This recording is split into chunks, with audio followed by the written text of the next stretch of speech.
Okay, good afternoon, everybody, to our members and to everyone joining virtually. My name is Colleen Laughlin, and I am the designated federal officer for the Defense Innovation Board. And we will now convene the Defense Innovation Board's fall public meeting. The board is a discretionary independent advisory board operating under the Federal Advisory Committee Act and Government and Sunshine Act. Today's meeting was announced in the Federal Register on October 14th, 2022, and is being live streamed and recorded to allow members of the public to attend virtually. We are really excited to be here today. We have an amazing group gathered who you'll get a chance to meet and hear from momentarily. But first, I'd like to take a moment to introduce our DIB chair. He is an individual who epitomizes American values of service and selflessness, an entrepreneur, philanthropist, and public servant, was driving innovation as mayor of the largest U.S. city, fostering New York as a tech hub. He's built large company of engineers utilizing data in new ways to transform the financial sector, and he's been a philanthropist working issues across global challenges, including public health and climate. We are deeply honored to have you as our chair. So, Mr. Michael Bloomberg, I turn it over to you.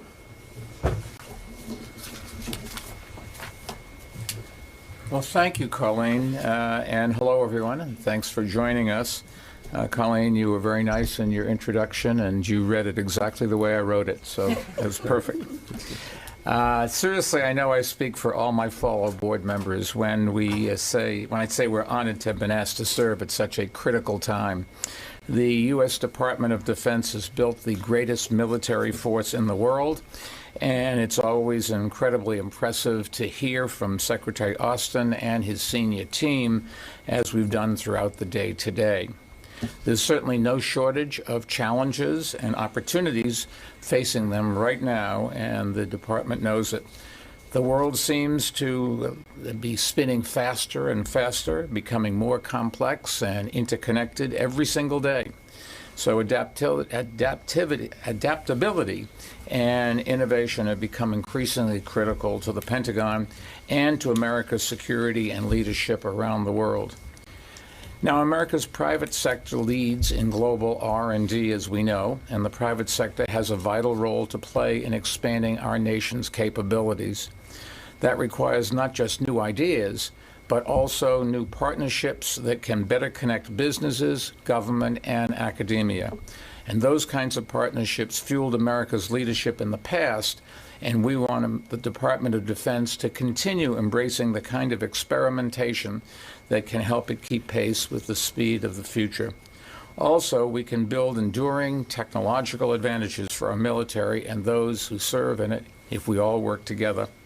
Put simply, we are not doing our jobs here if we are not drawing on the strengths of the private sector and helping service members do their jobs across the globe. Having worked in business and government and philanthropy, I can say that innovation isn't only about science and technology. Innovation starts with people, and it requires building an organizational culture that can develop new ideas, take a few big swings, live with the inevitable misses, and then scale up the ideas that show the most promise. Fostering that kind of culture is where we can play a helpful role, and we are building from a very strong foundation. As you know, the DIB was established to help spur innovation across the department and bridge the public and private sectors. Over the years, the board has been successful in bringing new ideas forward, including on talent and culture, digital transformation, software acquisition, and artificial intelligence. It's also adopted principles and best practices from business to help the department run more smoothly. But there is much more that we can do, and I'm looking forward to the challenge. And now I'd like to introduce each of the board members to share a little bit about their backgrounds. First, Ryan Swan, you are lucky enough to go first. After you. Thank you, Mike. It's an honor to serve. My name is Ryan Swan. I am the Chief Data and Analytics Officer at Vanguard, where I focus on data analytics, AI, and ML really across the firm. Prior to that, I spent over 20 years in the data and analytics space, both in the private sector and venture, but as well as an executive branch, a civil servant, and I'm as well served in the Marine Corps. So it's a pleasure to bring that experience to the board as we look at this intersection between people, process, and technology, really fueled by data and analytics. So happy to be here. Thank you. You should know that Ryan is the chief data analytics officer at Vanguard. Next, we have an old friend of mine, Admiral Michael Mullen, U.S. Navy retired. He was chairman of the Joint Chiefs of Staff. Mike? Thank you, Mike.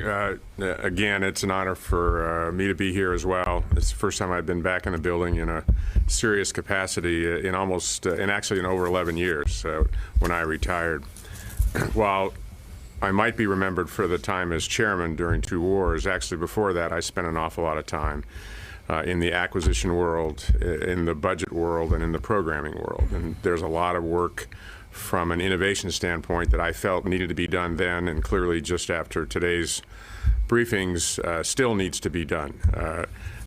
Focusing on speed, agility, flexibility, and as the Secretary has said, delivering for the warfighter, which is really key. We live at an incredibly challenging time. I've been in the private sector now for a little over a decade and learned a great deal about how they do things. It isn't always perfect out there as well. It takes a lot of hard work and focus. And also just being with my colleagues today, listening to them talk about the challenges that are here, I'm actually very optimistic that we can make a big difference in terms of innovating, creating innovative ideas, and disrupting the current processes in a way that delivers this capability and really makes a difference. So it's a great pleasure to be here with you, Mike, and the rest of the team. Thanks. Mike, thank you. Next, Gilda Barabino. She is president of Olin College of Engineering. Gilda?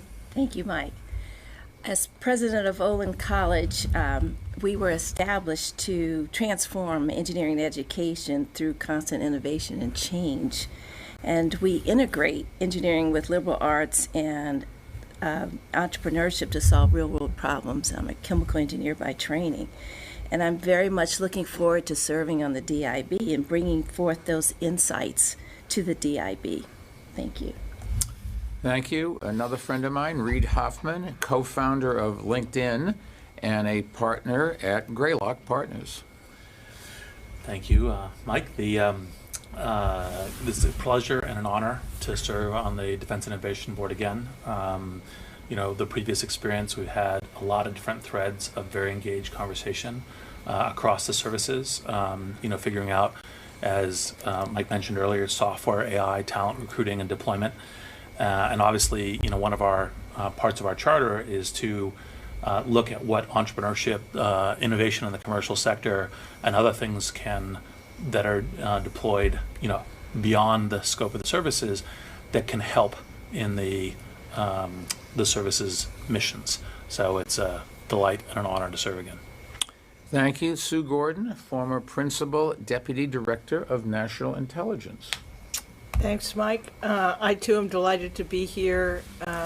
Intelligence and military operations go together like peas and carrots.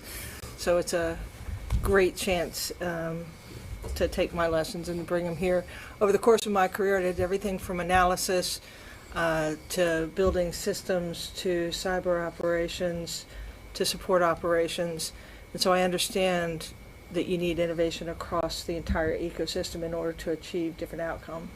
What a great moment where things are both different and familiar when we have to act with urgency, and that the moment requires us to be fast, be partnered, and be innovative. And I'm with you, confident we can do it. Well said. Thank you. I'm sure you're right. Will Roper, former Assistant Secretary of the Air Force for Acquisitions, Technology, and Logistics. Thanks, Mike. I guess I find it a pleasure to be back in the building. I love innovation in the national security space. I've had the privilege of doing it for a few years as the Air Force and Space Force Acquisition Exec and Director of the Strategic Capabilities Office, and have since enjoyed learning about innovation in the private sector, working with consultancies and investment firms and startups. So it's a privilege to be back, hopefully to try to bring both of those worlds together on the Defense Innovation Board. And I certainly know how challenging innovation is inside of the Pentagon and the services. So I plan to treat every recommendation as if I had to implement it myself, and hopefully we'll be able to help move the ball forward for those who are serving right now in government. And last but certainly not least, William Mack Thornberry. He comes from the Panhandle in Texas, formerly Texas Congressman and former chairman of the House Armed Services Committee, so he can add a lot here. Mack? Thank you, Mike. I was able to spend 26 years in the Congress, all of that time on the House Armed Services Committee, and privileged to become its chairman. As chairman, my primary initiative was acquisition reform, how we can get the best that our country can produce into the hands of the warfighters faster. And on the Hill, we had some success. It was a totally bipartisan effort, and I look forward to continuing some of that work on in a nonpartisan way as a member of this board. Thank you, Colleen. It's been a very productive day, and we have our marching orders, so to speak. Let me just say on behalf of the board, we look forward to fulfilling our mission, and we welcome continued feedback from the public as well. And thank you to Secretary Austin for the opportunity to serve and for spending time with the Defense Innovation Board today. So thank you, everyone, and we'll see you at our winter board meeting next year, and all the best. Mike, over to you. Thank you so much. I thought I'm going to do a little audible here and switch it up, but maybe just take a moment to discuss some of the themes and issues I think that everyone heard today, and sort of let some of the board members kind of share their perspectives on what some of these topics are. We, of course, had the Secretary offer 2 issues that he asked the Defense Innovation Board to look at. One was around investment capital and the Department of Defense relationship with that. So, I thought that was an interesting one and would welcome some of the board members' just initial thinking on that. And then the second one we had was asking for the board's inputs and thinking as the department moves out developing its national defense science and technology strategy. So many of you have seen us build strategies in the department, driven strategies outside the department, and so I just maybe take a moment to offer those 2 up to see what some of the feedback and thinking was. Well, I guess I'll kick it off, given that the first thing is technology investing. One of the things that was already useful in the various discussions that we had with several of the senior leaders was an understanding that in order to get private capital deployed to help, part of it is you need clarity and some understanding about what the DoD will look like as a customer, needs to operate within timeframes that allows the smaller and innovative businesses to engage with it. And that is kind of having potentially the services and other folks as anchor customers can actually, in fact, give a channel to this kind of classic, kind of American, kind of free market and investment to possibly get private capital and private innovation deployed to help with the services and the DoD mission. And while we will help and talk about that and go into more serious depth, I'd say one of the things that was good about the conversation today already was that these concepts were brought up by them, and so we will be adding to that obviously as the best of our abilities. Yeah, I was delighted that trying to think through how the department interfaces with the world of private investments on the top of the Secretary's mind. It's been a top item, I think, now for several secretaries, which says this is not a spark in the night that's going to flare out. Right, this is a trend that this building has to get its head around.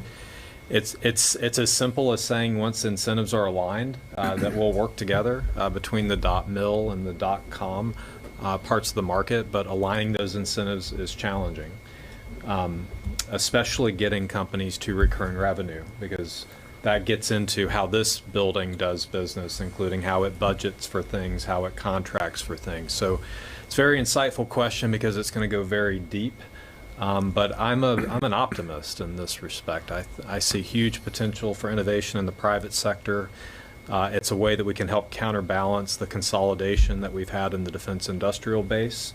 Not the fault of those companies. It's the way we've done business has forced that consolidation, and allowing companies that are a little bit of .com and a little bit of .gov be able to work successfully in national security on their path towards commercial success, global success, can be a winning formula for the U.S. and one that really unlocks the potential of our market economy. So it's a great first area for us to look at, especially given the members of the board, given Mike's background as a successful entrepreneur. So I think we'll take a swing at it. Just one.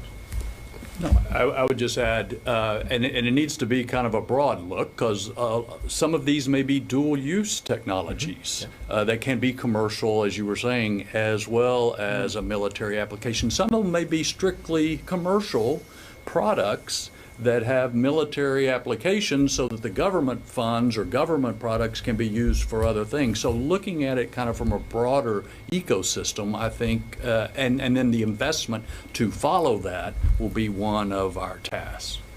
Just having spent so much time on the inside with programs and money, I've been struck, being on the outside now for a decade, how for a small company, a new company, a startup, how impenetrable the building is. It's just been stunning to me, and I think we need to figure out a way to just make it easier. The other thing is the building doesn't have a very good sense for a business cycle or business decisions, and somehow synchronizing that better is really important in order for a small business to actually survive from one year to another with a great capability. But if I don't have any revenues, if I can't hire people, I'm not going to be around very long. So that's a really significant issue I didn't understand until I got in the private sector. To pick up on Will's hopefulness, I think one of the things that I think right now we have a much clearer picture that there is a shared value proposition between the department and the private sector. We don't totally know how to prosecute it yet, but I don't think it's ever been clearer that the fates are tied together, that the private sector and national security decision makers, the department depends on the energy in that sector. So I think that applying the shared value is, I think, something that we ought to explore a bit. Yeah. Gilda, anything you want to add? It stands out to me that as we're sharing, there's quite an explosion of data and information and technology. And between the sectors, if we could learn how to both protect and share the data and information, it will help drive the innovation. Well, let me just add one thing.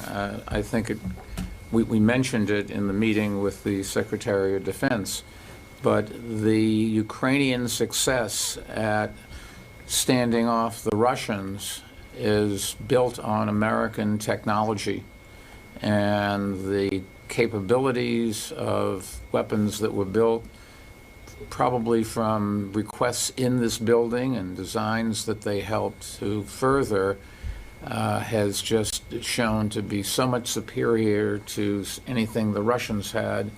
It should give us all great comfort to know that we can always do better, but we spend a lot of money, but that money has produced something that really defends this country and is defending the people of the Ukraine who were mercilessly being slaughtered.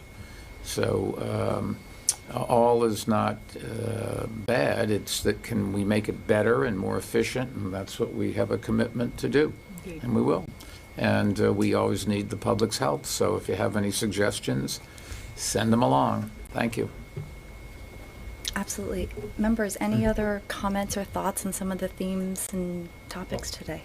The S&T topic from Secretary Austin dovetails with what Mike just mentioned. I mean, it is the foresight of those in the past about how today's wars would have happened. You know, the first network-enabled warfare that we're watching in the Ukraine, we're seeing a huge contribution from commercial capabilities that are providing agility and redundancy that would not be possible if they were government-only solutions. It's been thought about, It's been talked about, it's been invested in, and now it's happening. And looking at the S&T strategy for the department is simply bringing that same vision to what is tomorrow's war going to look like? What do we need to anticipate now? And back to the first topic, not everything needs to be a huge priority, because the private sector is going to move a lot of technology along, and shame on this building if it doesn't leverage it. But it's not going to move everything along at the pace that the warfighters will need. So I think it'll be different today than it would have been, say, 15 years ago doing this. Is that there'll have to be a proper dissection of what technology will be moved because of private investment for commercial means that can be leveraged.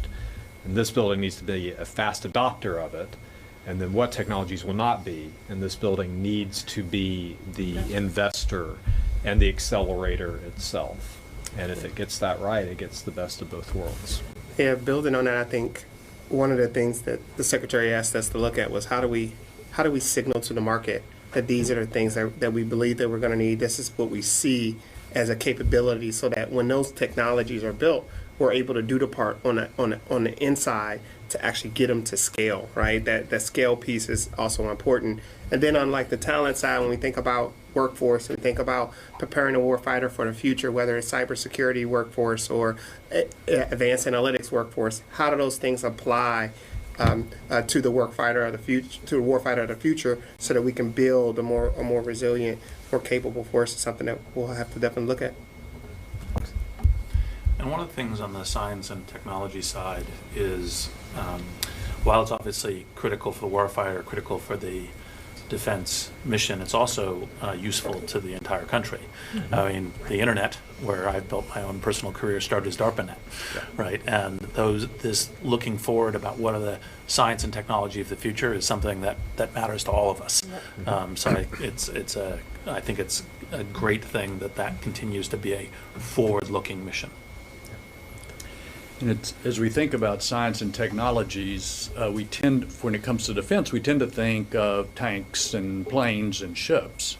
But if you look at what's happening in the world today, there are a number of other technologies that get involved: cyber, misinformation, biological research, some of which is pretty scary. And so that S&T plan of today, back to Will's point, is going to have to be a lot broader than it would have been 15 years ago, just because of what we are seeing happen in Ukraine, what we are seeing happen elsewhere in the world. Mac, I was thinking while you were talking, we started out fighting each other with spears face to face, and then we went to guns so we could be a little bit further apart, and then we went to horseback so we could be mobile, and then we automated the horse in what was called a tank. And that continued, and even still face-to-face in Vietnam. And now we've turned to missile technology, where soldiers can be 40 miles away and hit each other with phenomenal reliability, accuracy. And so warfare keeps changing, and the other things that you've mentioned, biological and economic sanctions, clearly that's a big thing. I would argue in the world today, some countries might be really reticent to take on America because they see the damage or the force of economic sanctions working on Russia. And at the same time, we had a ransomware attack that shut down fuel to the East Coast. Absolutely. So not all of these problems are the responsibility of the Department of Defense to solve, but we have to understand them. And when we're looking at technologies that are going to be important for our future, they need to be taken into account. Well, because you're right. This is the department, it's commerce, it's transportation, it's critical infrastructure. So you're right, the ecosystem gets big, and the S&T focus allows us to think a bit about that in terms of getting at it. And we're benefited because people like Admiral Mullen goes from the public sector to the private sector, bringing his skills with him and taking some of them back. And if you think about all the technology that Reid Hoffman has developed over the years, that is really what's driving everything. It drives your automobile, drives your toaster these days, and it certainly drives weapons and deployment of logistics in the military. The other thing I would say, when the pressure's been on the budget, S&T is one of the first ones to go. Yeah. Yeah, sadly. To our demise, actually. So a leader really has to hold the S&T budget in when the pressure's on for other things, because we can really be gapped in a certain area or slowed dramatically in a certain area. So understanding where we are on that, and then what the future capabilities need to be, and what these technologies are, and understanding again what we really need to do here versus what's happening in the private sectors. Michael, I think you really hit it right on, nail on the head. Successful companies would not cut back their S&T in tough times. They would expand it because that's the ways out of it. And yet politics or tradition, whatever, in governments, and it's certainly not our government's a lot better than most around the world. I don't always agree with them, but they certainly carried us through today. And we've just got to make sure the public understands the ways out of it is to progress and develop new things and try new things, not to hunker back and cave in on yourself. That's a sure prescription in business and in the military for failure. And none of us want either of those things. Colleen? Well, members, Mr. Chair, we are deeply honored that you have decided to work with us on the Defense Innovation Board here. I think the conversations we heard today, there is certainly no shortage of demands for the incredible insights and perspectives that you're going to bring to the department. And it sounds like we're going to have a bit of a busy winter here, kind of tackling these first two topics and seeing what else is coming down the pike. So thank you all so very much. We thank our public members for joining us, and we will, as our chair stated, we'll see you in the winter. Thank you.